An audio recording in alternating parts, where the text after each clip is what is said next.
Hello viewers, আসসালামু আলাইকুম। সবাই কেমন আছেন? আশা করি সবাই ভালো আছেন। আমি বলতে চাই চ্যানেলের পক্ষ থেকে সবাইকে জানাই স্বাগতম। গতকালকে একটু সমস্যার কারণে ভিডিও দিতে পারি নাই। দেখেন আজকের প্রকৃতিটা কত সুন্দর।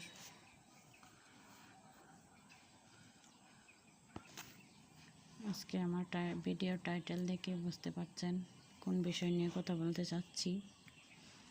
এটা প্রচলিত কথা আছে যে মা হারালে মা পাওয়া যায় না, কিন্তু বউ হারালে বউ পাওয়া যায়। আসলে কথাটা কে কতটুকু গ্রহণযোগ্য মনে করেন কমেন্টসে জানিয়ে যাবেন।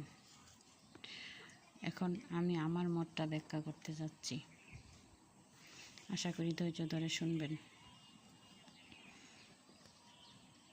তো সবাই যখন এই কথাটা বলে বউ হারালে বউ পাওয়া যায়, মা হারালে মা পাওয়া যায়, কিন্তু আসলে কথাটা কি এরকমভাবে বলা উচিত আমাদের? হ্যাঁ, প্রতিটা মানুষের জীবনে এই দুটি মানুষই অনেক গুরুত্বপূর্ণ।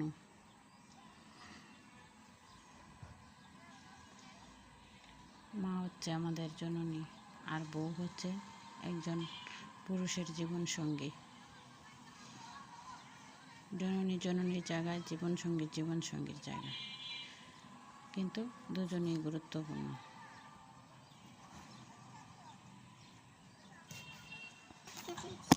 যেমন মা আপনাকে জন্ম দিয়েছে, কিন্তু আপনার বউ আপনাকে পরিপূর্ণতা দান করেছে। একবার চিন্তা করুন তো, আপনার মায়ের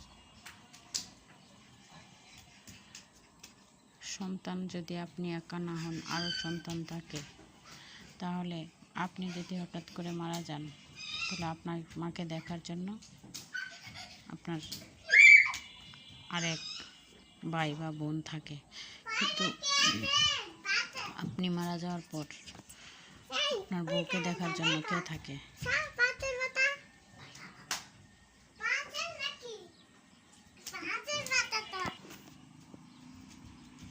আপনি জানেন কি,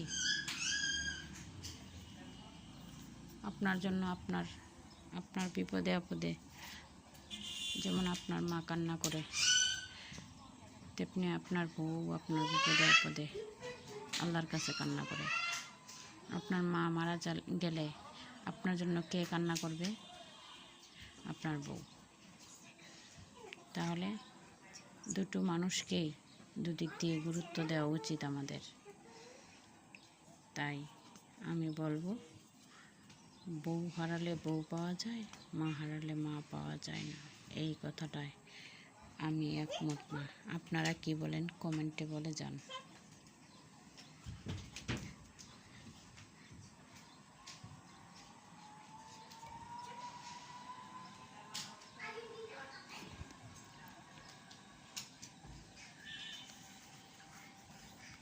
আজকের মতো এই পর্যন্তই। সবাই ভালো থাকবেন, সুস্থ থাকবেন। ভিডিওটা যদি ভালো লাগে লাইক কমেন্ট শেয়ার করে পাশে থাকবেন। আল্লাহ হাফেজ।